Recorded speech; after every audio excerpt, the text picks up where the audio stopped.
Tegur lagi sudah. Enggak usah kamu tadi kenapa? Enggak usah ungkit lagi masalah sudah. Lupakan. Biasakan lisan kita untuk minta maaf kepada istri kita. Biasakan lisan kita untuk minta maaf kepada suami kita. Ibu perhatikan sini. Jangan pasang ego dalam masalah ini. Kalau ada hak kita yang mungkin tidak ditunaikan suami, kita kalahkan diri kita, kalahkan ego kita. Makanya Rasulullah SAW mengatakan, wasulhu khair wa uhdiratil anfusus syuh. Perdamaian itu baik, namun jiwa ini dihadiri oleh rasa pelit tatkala mau damai. Maksudnya pelit apa? Tidak mau haknya dijatuhkan, tidak mau. Padahal namanya kalau kita mau damai harus ada hak yang dijatuhkan. Harus ada kita ngalah. Kalau kita nggak ngalah nggak bisa damai. Syaitan akan hadir. Kemarin kamu ngalah, kamu yang salah kok, istrimu yang salah kok. Akhirnya tidak mau damai. Ya sudah, kita latih diri kita untuk biasa minta maaf kepada istri kita. Dan kita tahu kita lelaki punya banyak kesalahan, istri punya banyak kesalahan. Terkadang istri kita bersalah karena kita, sehingga dia salah bertingkah karena kita punya andil dalam kesalahan tersebut.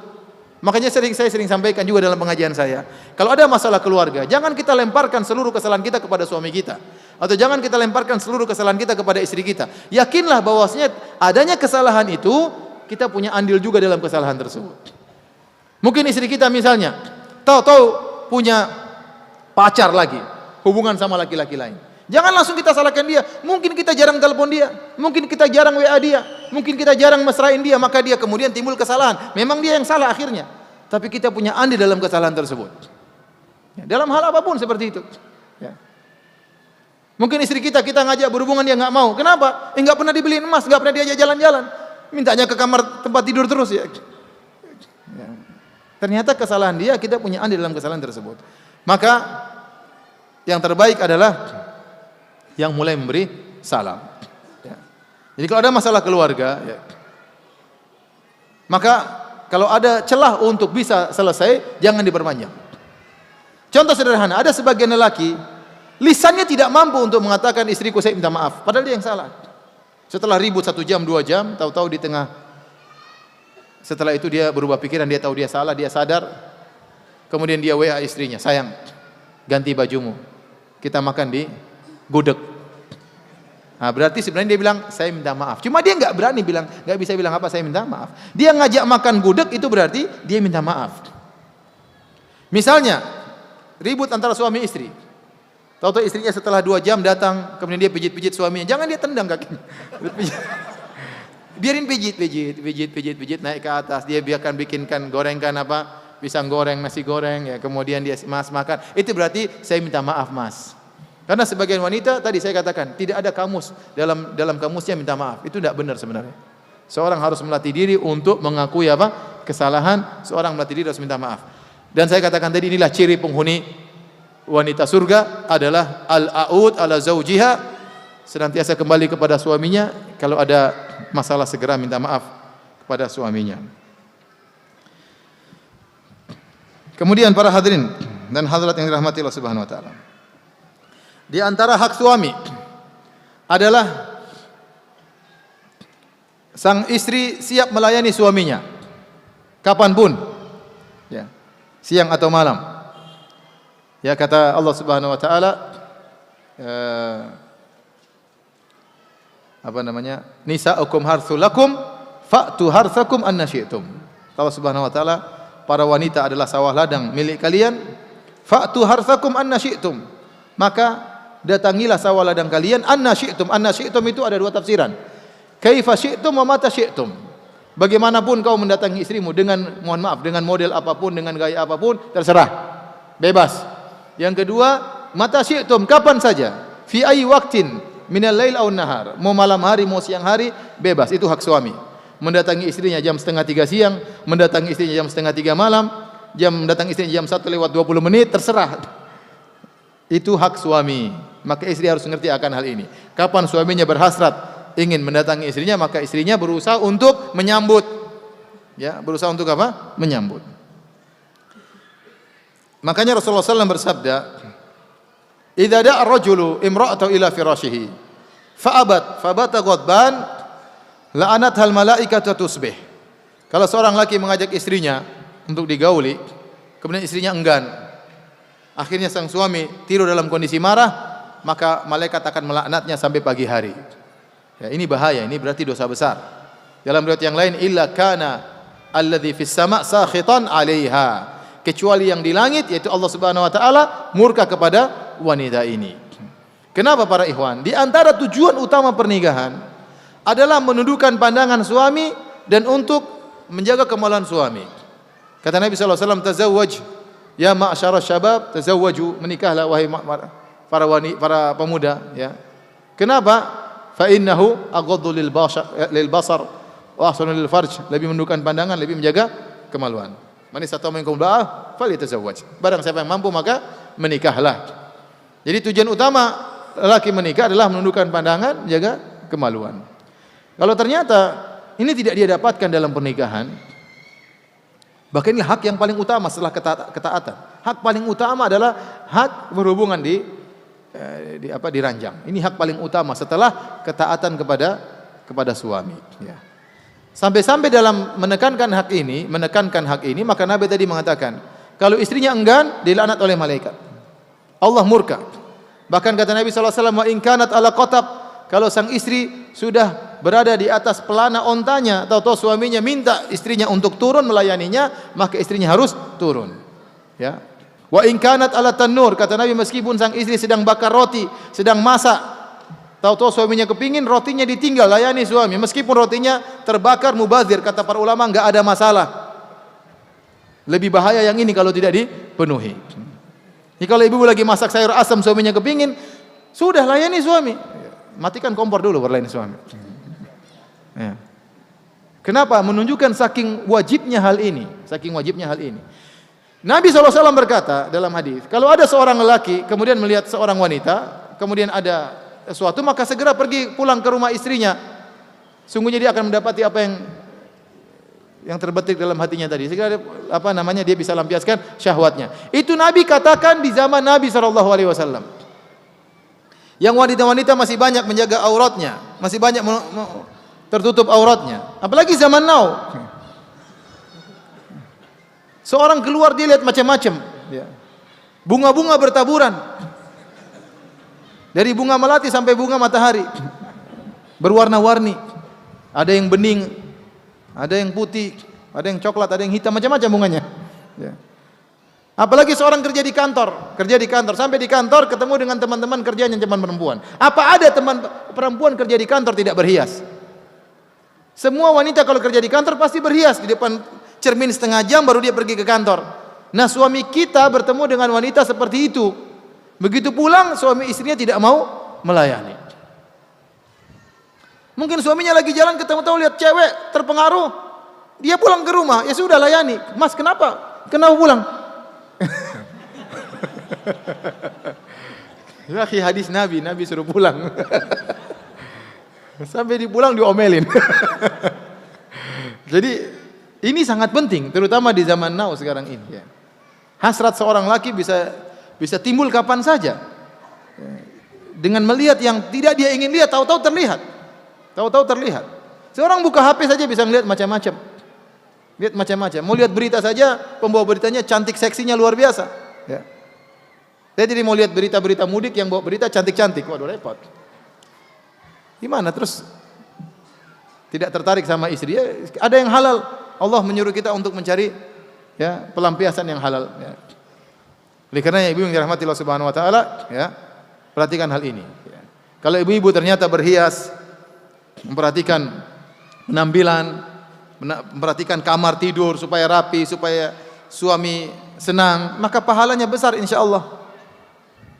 Pahalanya besar di sisi Allah Subhanahu Wa Taala.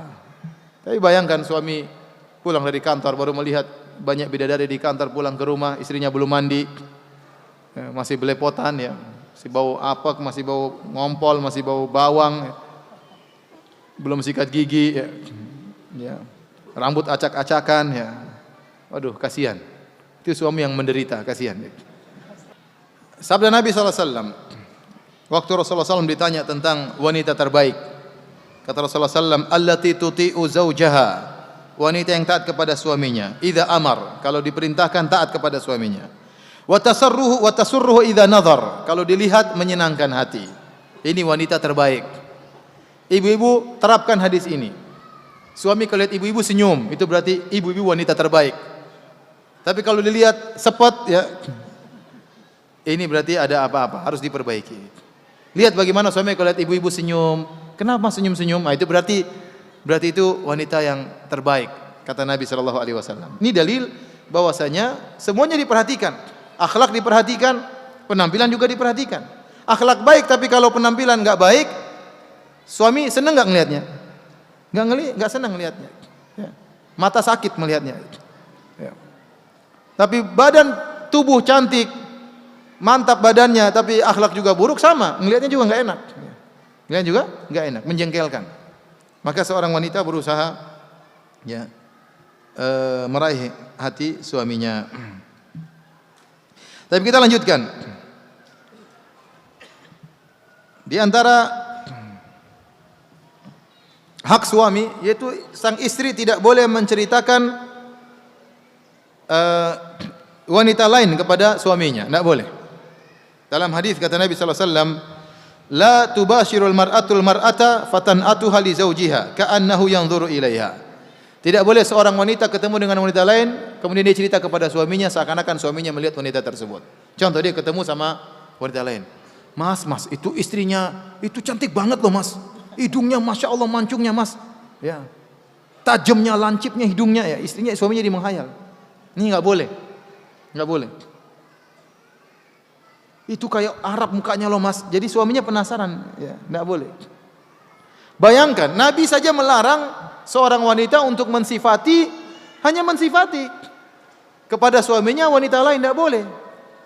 Nabi melarang. Karena Nabi ingin suami anti fokus sama anti. Jangan fokus sama istri orang. Kita enggak boleh menceritakan wanita lain kepada suami. Apalagi kemudian nunjukkan fotonya. Foto bareng-bareng sama teman-teman perempuan kemudian dipajang di ruang tamu. Suaminya tiap hari lihat foto tersebut. Kenapa, Mas? Cantik banget ya. Lihat bukan istrinya, lihat temannya yang dilihat. Mensifati saja enggak boleh, apalagi nunjukin apa? Fotonya. Apalagi ngajak suaminya nonton sinetron. Mas, sinetron bagus loh, Mas. Itu India, Mas. Ini bukan lagi mensifati, ngelihat langsung tarian perut dia apa? Di televisi. Enggak boleh. Maka tidak boleh bagi seorang wanita menceritakan wanita lain kepada suaminya. Meskipun dia terpukau dengan kecantikan wanita tersebut, tidak boleh dia ceritakan. Kalau ceritanya enggak boleh, apalagi menunjukkan fotonya, apalagi kemudian ngajak nonton macam-macam. Kemudian juga di antara hak suami, seorang wanita harus menjaga rahasia suaminya, terutama rahasia ranjang. Kata Nabi sallallahu alaihi wasallam, ala hal asati imra'atun an tukhbiral qauma bima yakunu min zawjiha idza khala biha, ala hal asa rajulun an yukhbiral qauma bima yakunu minhu idza khala bi ahlihi. Apakah ada wanita yang kemudian tatkala dia berduaan dengan suaminya kemudian diceritakan kepada orang tentang apa yang terjadi antara dia dengan suaminya? Ataukah seorang laki setelah bergaul dengan istrinya kemudian diceritakan apa yang terjadi antara dia dengan istrinya kepada orang lain? Maka faqamat imra'atun, tiba-tiba ada seorang wanita berkata, wallahi innahum la yaf'alun. Ya Rasulullah, demi Allah mereka melakukan hal tersebut. Wa innahunna la yaf'alna, demikian juga para wanita menceritakan hal tersebut. Maka Nabi berkata, fala taf'alu dzalik, janganlah kalian melakukan hal tersebut. Afala unabbiukum ma masalu dzalik, maukah aku kabarkan kepada kalian perumpamaan orang-orang seperti ini? Mathalu syaitan atau syaitanah bit tariq fawaqa'a biha wan nasu yanzurun. Seperti setan perempuan sama setan laki-laki berhubungan di tengah jalan dan orang-orang pada menonton. Jadi enggak boleh kemudian seorang lelaki berhubungan dengan istrinya kemudian cerita, "Oh, istri saya kalau saya berhubungan begini-begini." Oh, enggak boleh. Enggak boleh. Haram. Sama wanita kemudian cerita sama teman perempuannya, "Oh, suami saya kalau berhubungan begini-begini." Apakah dia menghina ataukah dia memuji? Tidak boleh. Ini rahasia. Tidak boleh keluar sama sekali. Hukumnya haram. Nabi samakan dengan seperti setan laki-laki, seperti setan perempuan.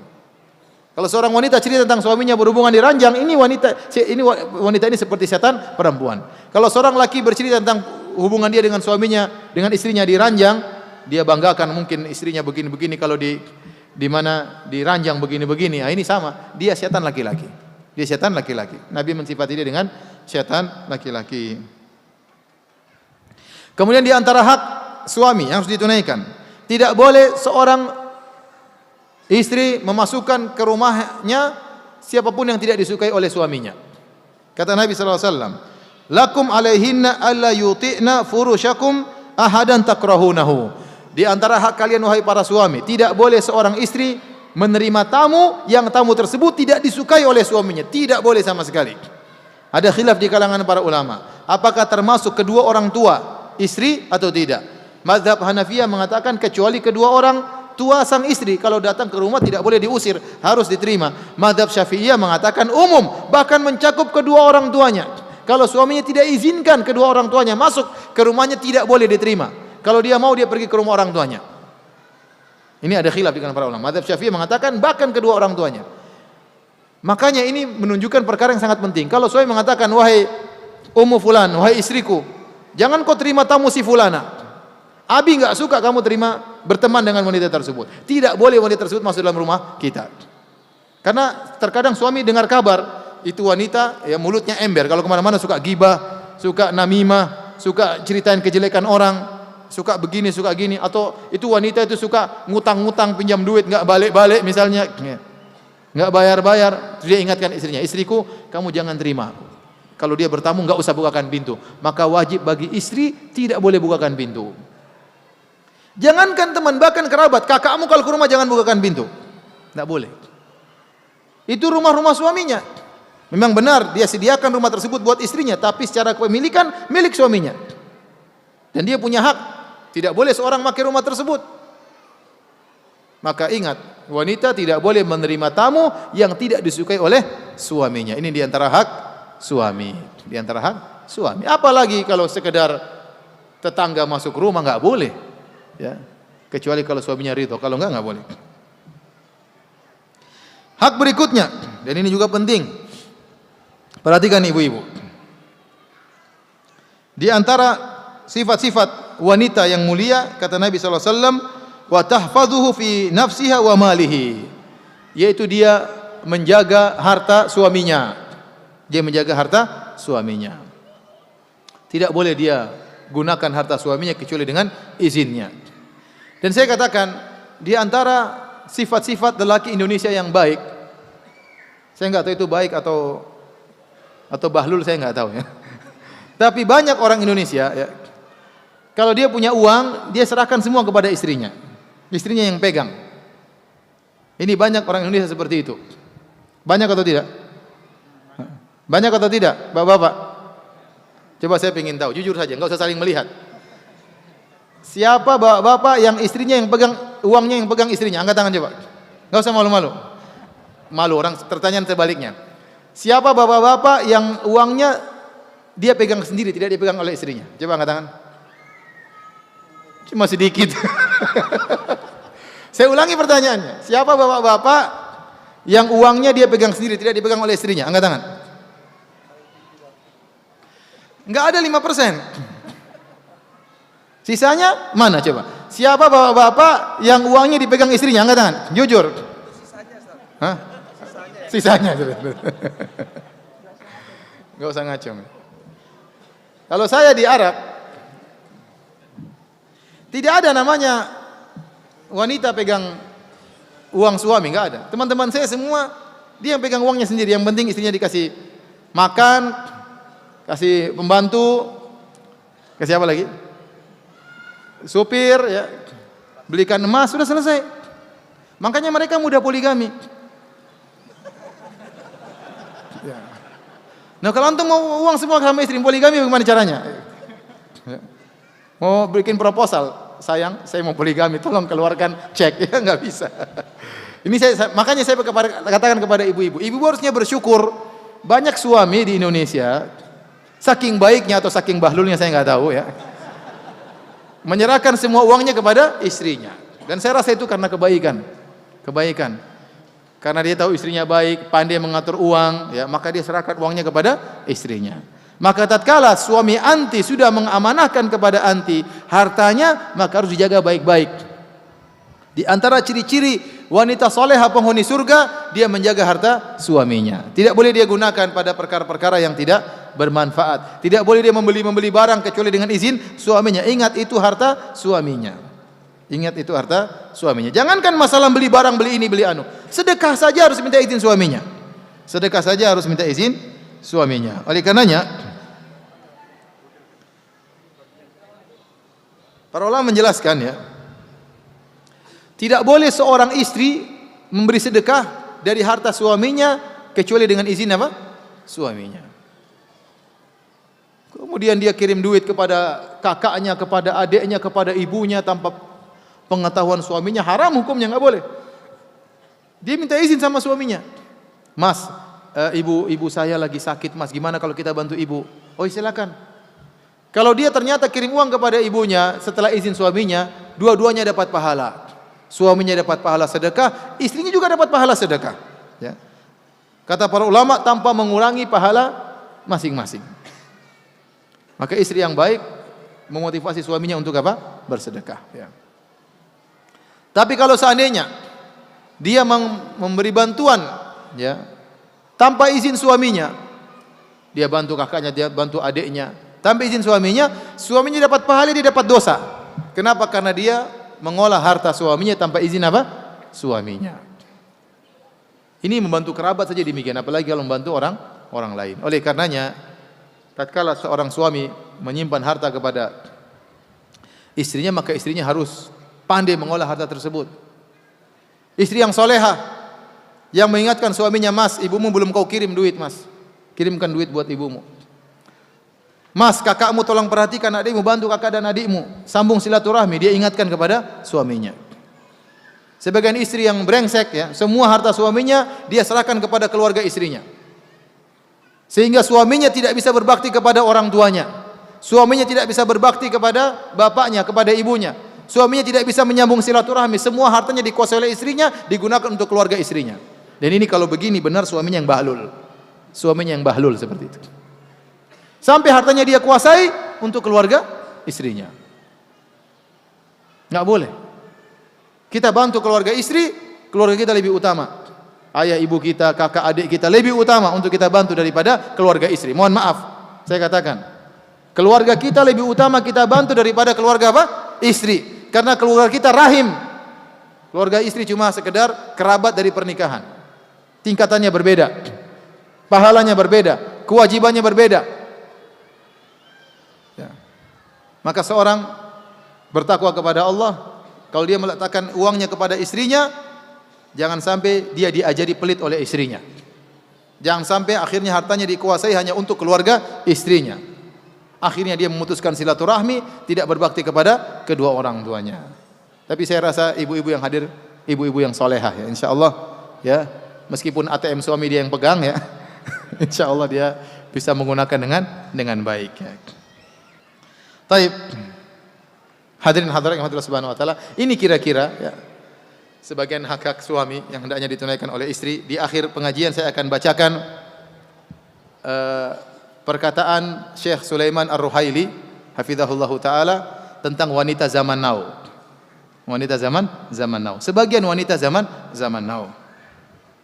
Kata beliau, "Lakin ba'dun nisa'il yaum," hafizahullahu taala, akan tapi sebagian wanita zaman now la ya'rifna hadhihi al-huquq, tidak mengetahui tentang hak-hak ini.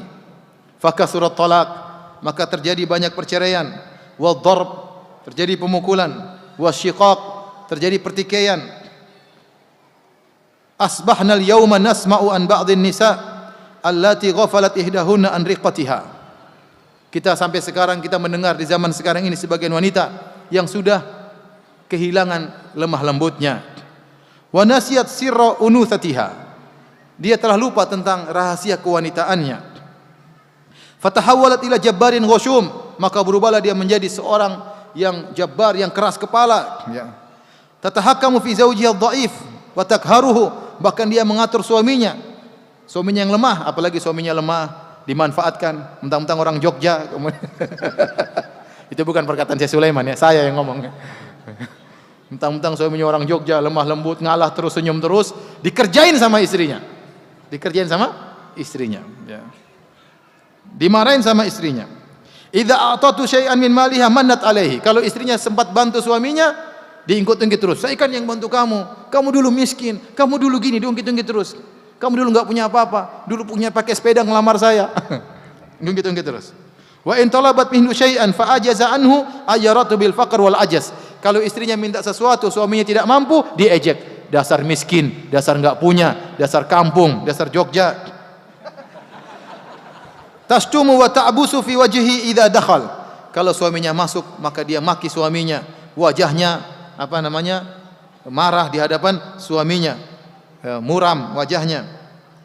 Tadfa'uhu fi qafa idza kharaj. Kalau suaminya keluar rumah, ditolak belakangnya. Suaminya tidak mampu melihat istrinya. Melihat istrinya, suaminya tunduk.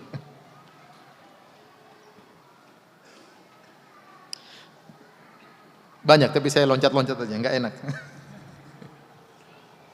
Idza haddatsat zawjaha kana hadithuha zawju fulanatin sana'a li fulanah. Kalau ngobrol sama suaminya, pembicaraannya itu suaminya itu beliin ini loh, suaminya ini, sebut-sebut suami orang di hadapan suaminya. Wa hadzi ta'is, adapun saya, waduh sial, saya enggak dapat suami seperti mereka. Khatabani ajwadul qaum lakin nasib. Dulu padahal yang melamar saya orang-orang bagus, tapi nasib dapat kamu.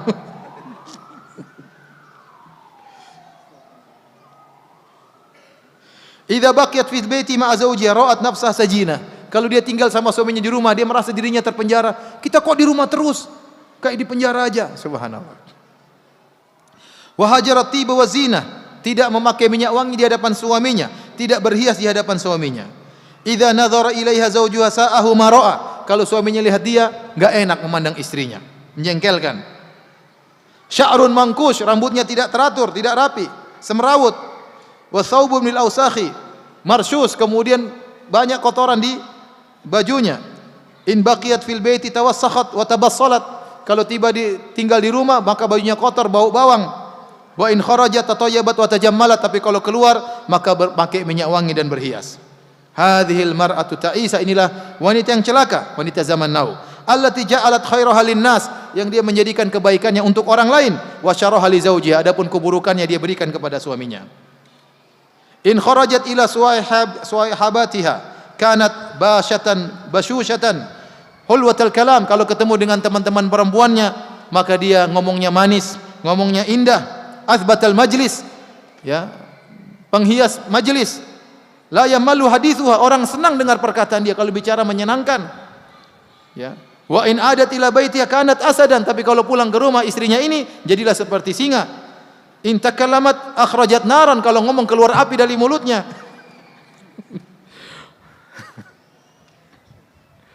La khaira fiha li zawjiha. Hadhil mar'atu ta'isatu. Haqqan, inilah wanita yang celaka, ya. Jadi karena ibu yang dirahmati Allah Subhanahu wa taala, jangan jadi wanita seperti ini. Sebagian wanita zaman now seperti ini. Kalau ngomong sama orang, masya Allah lemah lembutnya. Saya tanya sama ibu-ibu kalau beli bakso, pernah nggak bilang, Mas, semangkok Mas? Pernah nggak? Tambah sambalnya Mas? Nggak pernah kan? Pasti. Meskipun untuk Mas jual bakso pasti lembut. Mas, tambah dong Mas, tambah dong. Pasti lemah lembut. Nah, sama suami juga harus begitu. Sama tukang bakso saja lemah lembut, kenapa sama suami bentak-bentak? Paham ibu-ibu? Kalau ibu suaminya, aduh coba saya jadi tukang bakso. Istri saya pasti lemah lembut. Gimana kalau sama tukang bakso bisa lemah lembut, kenapa sama suami harus bersikeras, ya? Tapi demikian saja para hadirin hadirat yang dirahmati Allah Subhanahu wa taala. Maksud dan tujuan saya pengajian ini tidak menyinggung siapapun, ya. Mungkin di antara sifat-sifat ini ada pada diri kita, baik suami maupun laki, maka kita perbaiki. Kita harus selalu saling menasihati. Bukan berarti saya menyampaikan hal ini saya suami yang terbaik, tidak. Saya juga banyak kekurangan. Tapi kita saling mengingatkan, semoga para suami menjadi yang terbaik di sisi Allah Subhanahu wa taala, dan semoga para ibu-ibu meraih surga dengan taat kepada suaminya. Demikian, wallahu taala alam bisawab. Kita tanya jawab, ya. Saya dapat. Seperempat jam. Ustaz, bagaimana menghadapi sikap istri yang cenderung ngeyel dan sering meninggikan suara ketika dinasihati? Ini curhat, ya. Kita tetap berusaha untuk sabar. Jika kondisi seperti ini berlangsung sampai akhir hayat, jangan putus asa. Jika kondisi seperti ini berlangsung sampai akhir hayat, masya Allah, mati mengenaskan. Apakah Anda termasuk suami yang tegar terhadap ujian? ataukah ini suatu musibah dalam kehidupan kami? Dua-duanya ya. Jawabannya dua-duanya. Ini pertanyaan cuma itu aja. Apakah ana termasuk lelaki yang sabar? Apakah itu musibah? Dua-duanya ya. Ya. Sabar dan itu musibah, insya Allah mengurangi apa? Dosa-dosa. Namun bukan berarti kita pasrah. Enggak, kita nasihati istri. Betapa banyak istri yang dahulu suka ngangkat suara, dia minta maaf, kemudian berubah perlahan demi perlahan menjadi wanita lebih soleha, bertakwa kepada Allah, dan banyak. Ini bukan omong kosong, banyak seperti itu. Banyak. Yang tadinya ngangkat suara, dia ngaji, dia berubah. Suaminya harus sabar menasihati. Jangan nasihati istri tatkala istri lagi marah. Biar dia marah, biarin aja. Nanti habis marah, kita ingatin. Enggak boleh kamu seperti tadi sayang. Ingat hadis-hadis Nabi, kamu enggak boleh begitu. Saya kan suamimu. Ya. Kalau dia lagi marah kita nasihati, dia akan semakin marah ya. Bagaimana mensikapi istri yang memukul suami padahal suami tidak bersalah? Lapor polisi. Bagaimana dipukulin sama istri? Anda enggak bisa menangis. Anda kan laki-laki, masa enggak bisa nangis? Kalau Anda enggak kuasa menangis, Anda lapor polisi. Dan istri tidak pernah minta maaf. Ya sabar ya akhi, sabar ya. Sabar. Pokoknya jawabannya semua sabar ya. Yang pertama sabar, pertanyaan kedua juga apa? Sabar. Ini sebagaimana lagi? Ya. Jangan lihat keburukan istri saja, lihat ingat-ingat kebaikannya. Kalau dia lagi bikin jengkel, lagi menjengkelkan, ingat kebaikan-kebaikannya. Banyak kebaikan istri kalau kita mau telusuri, banyak ya. Banyak kebaikan istri. Ingat kalau kita lagi sakit siapa yang ngurusin kita? Ingat waktu istri lagi hamil mengandung anak kita setengah mati dia, kita hanya enak taruh benih, kemudian dia yang setengah mati mengurus anak-anak ya, banyak ya. Jadi ingat kebaikan-kebaikan istri. Namun saya ingatkan tadi, kalau bukannya saya mengatakan bersabar, tidak ada usaha, tetap ada usaha. Yang paling utama para ikhwan doa. Antum jangan meremehkan doa. Betapa banyak doa merubah akhlak seseorang. Doain istri selalu. Allahumma hdi zaujati li ahsanil akhlaqi la yahdi li ahsaniha illa ant. Wasrif anha sayyi'aha la yasrifu anha sayyi'aha illa ant. Ya Allah, berilah petunjuk kepada istriku kepada akhlak yang termulia. Ya. Tidak ada yang bisa membuat dia berakhlak mulia kecuali Engkau ya Allah, dan jauhkanlah dia dari akhlak yang buruk. Tidak ada yang bisa menjauhkan dia dari akhlak yang buruk kecuali Engkau ya Allah. Ya Allah, sungguh aku telah tersakiti ya Allah. Aku telah dipukuli oleh istriku tanpa salah ya Allah. Doa nangis di hadapan Allah. Ya, nangis, bangun malam. Ya. Kalau Allah berkehendak tinggal apa? Kun fayakun. Berubah.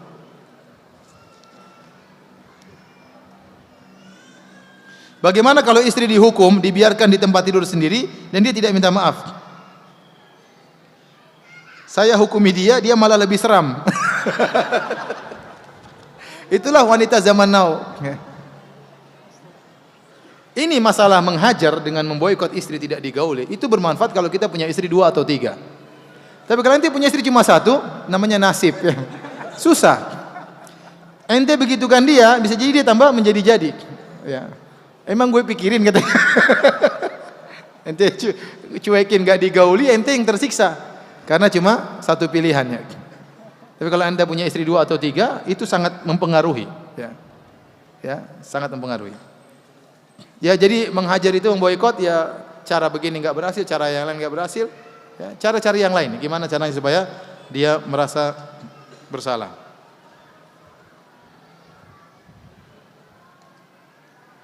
Ustadz minta nasihatnya, saya sedang dalam proses ta'aruf dan kehidupan saya ke depannya masih kuliah, bekerja dan merantau di Jakarta. Bismillah, lanjut aja ya. Lanjut menikah, insyaallah rezeki diberikan oleh Allah Subhanahu wa taala. Iyakunu fuqara yughnihimullahu min fadlih. Kata Allah, kalau mereka miskin, fakir, Allah akan memudahkan mereka, mencukupkan mereka dengan karunia Allah. Oleh karena sebagian ulama mengatakan, carilah ya kecukupan dengan menikah. Carilah kecukupan dengan menikah. Yang penting anda menikah karena Allah Subhanahu wa taala. Salasatun haqqun 'alallahi aunuhum. 3 orang yang wajib bagi Allah untuk menolong mereka. Di antaranya an-nakih yuridul afaf, seorang yang menikah karena ingin menjaga kehormatannya. Insyaallah apalagi anda bekerja, nikah saja bismillah, insyaallah ngontrak rumah ya. Kemudian punya motor ya, lama-lama insyaallah nanti ditambah rezeki oleh Allah Subhanahu wa taala. Anak-anak suka berliburan di kolam renang yang banyak bercampur pemandangan setengah telanjang. Suami sudah mengingatkan tentang maksiat pandangan, tapi istri malah mengajaknya. Bagaimana mensikapinya? Ya suami jangan taat kepada istri. Ini namanya suami taat sama istri. Atau dalam bahasa kita suami takut istri. Ya ini contohnya. Istrinya ngajak maksiat jangan ditaati. Pembahasan kita tadi kalau suami ngajak maksiat, istri jangan taat. Apalagi istri yang ngajak apa? Maksiat. Ya. Bilang, sayang kalau saya ke situ nanti kamu kelihatan jelek. Iya, bilang aja. Ada kolam renang yang murah-murah, nggak mesti yang harus campur laki-laki apa? Perempuan. Saya seorang akhwat terlanjur menerima khidbah seorang ikhwan, namun semakin kesini saya tahu kalau ikhwan tersebut mendengarkan ustadz-ustadz yang tidak benar. Bolehkah saya membatalkan? Boleh, boleh, nggak ada masalah. Boleh.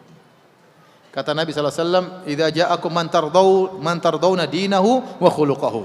Jika datang kepada kalian seorang yang kalian ridhoi agamanya dan akhlaknya. Kalau kalian tidak ridhoi agamanya, boleh tidak menerima. Saya tidak pingin begitu malam pertama berdebat nanti. Ya, tidak mau. Ya, itu hak, tidak ada masalah. Ya.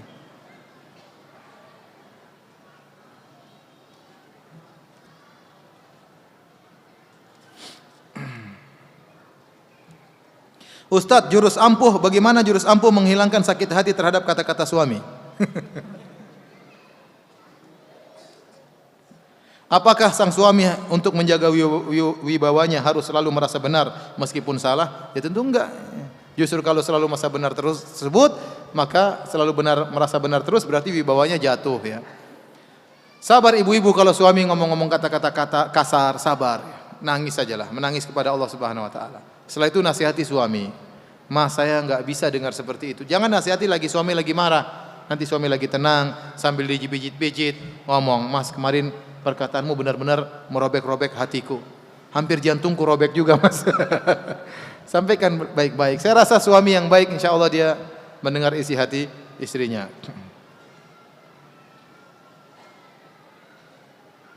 Saya poligami, lebih menyayangi istri kedua. Tapi istri pertama rela, tulus ikhlas. Tulus ikhlas apa? Tulus ikhlas lebih disayang istri kedua atau tulus ikhlas apa? Saya juga kurang paham. Pertanyaan ini kurang jelas. Intinya masalah rasa cinta tidak bisa diatur. Bisa jadi suami lebih cinta kepada istri kedua, bisa jadi suami lebih cinta kepada istri pertama, bisa jadi suami lebih cinta kepada istri keempat. Itu urusan dia dengan Allah Subhanahu wa taala. Tetapi dalam masalah pembagian jatah nginap, jatah nafkah harus adil ya. Makanya kata Nabi sallallahu alaihi wasallam, "Allahumma hadza qasmi fima amlik, fala talumni fima tamlik wala amlik." Ya Allah, inilah pembagianku yang aku mampu. Ya, adapun yang aku tidak mampu dan kau yang mampu masalah cinta, maka janganlah kau mencelaku. Dan para sahabat tahu Nabi lebih cinta kepada Aisyah daripada yang lainnya. Para sahabat tahu dan istri si Nabi pun tahu Nabi lebih cinta kepada Aisyah daripada yang lainnya. Tapi Nabi adil. Nabi adil dalam menghadapi istri-istrinya. Meskipun rasa cintanya lebih kepada Aisyah radhiyallahu taala anha.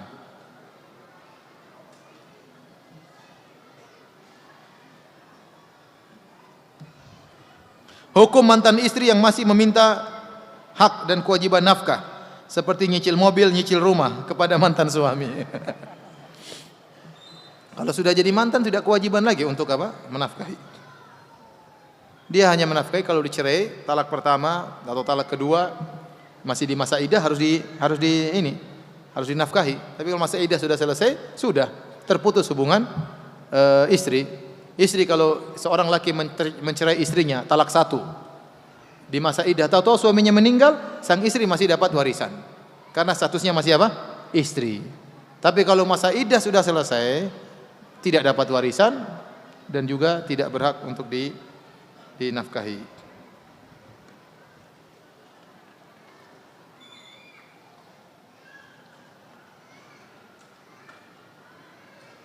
Bolehkah kita membatasi makanan istri? Kenapa? Karena istri hobi makan dan punya bakat gemuk ya. Ini kerjasama lah, nggak usah dikasih jatah satu piring, enggak ya, dikasih tahu baik-baik lah.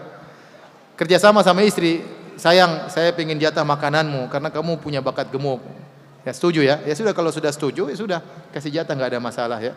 Yang penting istri sudah setuju ya, jangan sampai zalimi istri ya. Kemudian istri kurus ya, antum yang gemuk jangan ya. Demikian saja apa yang saya sampaikan, kurang lebihnya saya mohon maaf. Wabillahi taufik. Assalamualaikum warahmatullahi wabarakatuh.